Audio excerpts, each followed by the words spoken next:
Hello, all my friends. It's Miss Jackie here, your occupational therapist, and this week is Halloween. How exciting! So, we are going to be doing a finger painting craft. So, your teacher or your parent should have printed out two separate pictures. So, we have a spider web and we have a Happy Halloween picture of a haunted house or building. So with these today, we are going to first start coloring. So for supplies, we need crayons. You can see I have short crayons. I break all my crayons in half so that we can really work on that tripod grasp. Remember, our thumb is bent, pointer points to the tip, middle finger rests on the side, and I tuck my last two fingers in when we write with a crayon. So all my crayons are really short.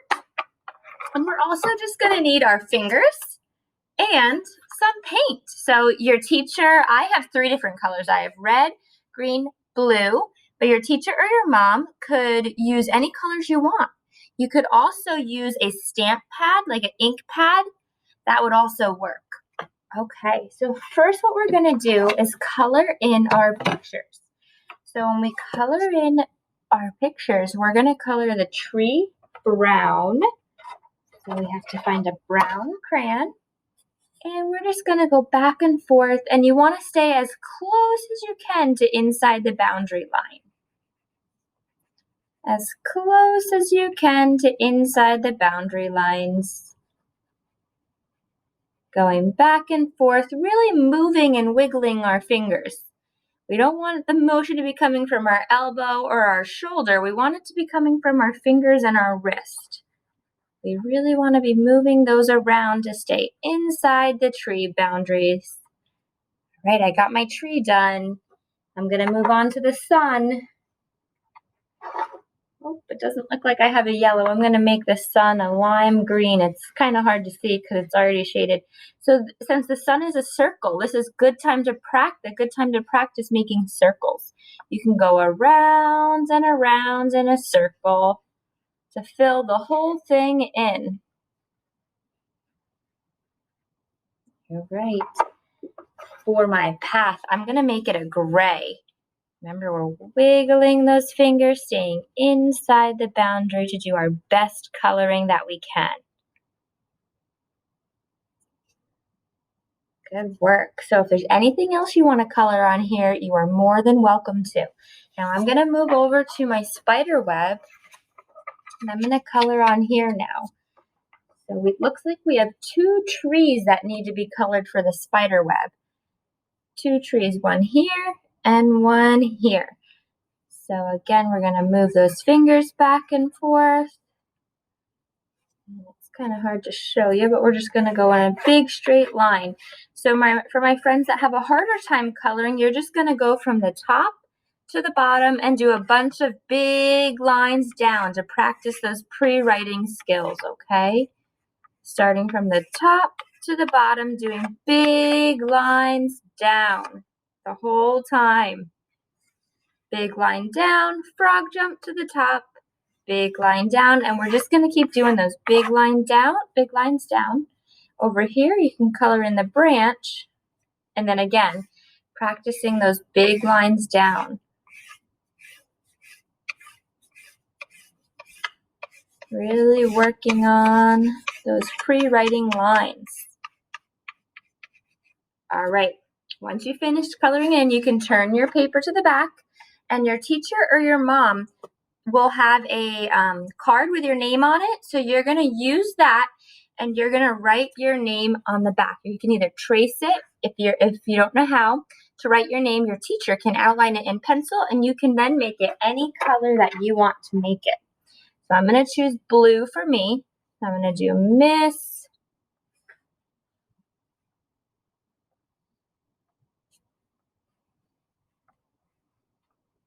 Jackie J A C K I E, because that's my name. Oop, there we go, Miss Jackie, and I'm going to do that on the back of the other paper. So Miss Jackie And it's better if your teacher or your parent can also give you a line to write on. So we always want to make sure we're writing on a line so that we know where our letters can bump. All right. Now here comes the fun part, okay? So you see all of these hidden eyes. If you look around, there's a bunch of eyes. So here, this looks like an owl, but he doesn't have a body. And these look like some ghosts or some different kinds of creepy crawly things with eyes that, oh, a spider. We need to give these things their eyes. Oh, this looks like it might be a pumpkin. Orange would be a good color for this one. All right, let's see. So I'm going to take my hand, and I only have 3 colors, but I want you to use all 5 fingers. You're going to pick a different color for each finger. How fun. And you're going to put your finger into the paint. Get your pointer finger, different color. Middle finger, different color.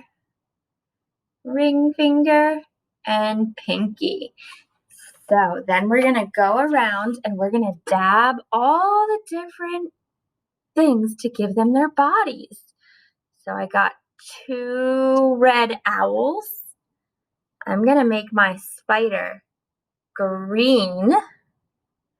Oh, I'm going to have a pumpkin down here. He's going to be orange. It's red because I don't have a orange, but he's going to be red. Some creepy, crawly, different, a ghost, a blue ghost. So you're just going to go around and dab with your fingers on all the faces to give the ghosts, the spiders, maybe a bat at the top. All their different faces. Did I miss any? Oop, there's a spider over here. A pumpkin over here. Another spider over here. So you're really going to have to work on isolating each of those fingers to give them their bodies. All right, I'm finished with my creepy, crawly, haunted house picture. Time to move on to my spider web. Oh, this looks like an owl. So, I need a little bit more paint. So I'm going to just dab my thumb back because I want to make my owl red. Oh, all right, I have a red owl. And I'm going to give my owl over here, make him red as well. I think I'm going to make all of my spiders blue. So I'm going to look at my fingers. My middle finger is blue, so I'm going to dab that one back into the paint. Just a little bit. It goes a long way. And then you're going to move your hand around to give all those spiders. You're going to have to look at the picture and find the eyes to give all the spiders their bodies. Creepy, crawly spiders.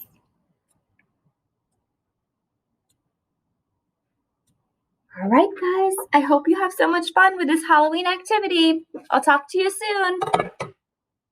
See you next week.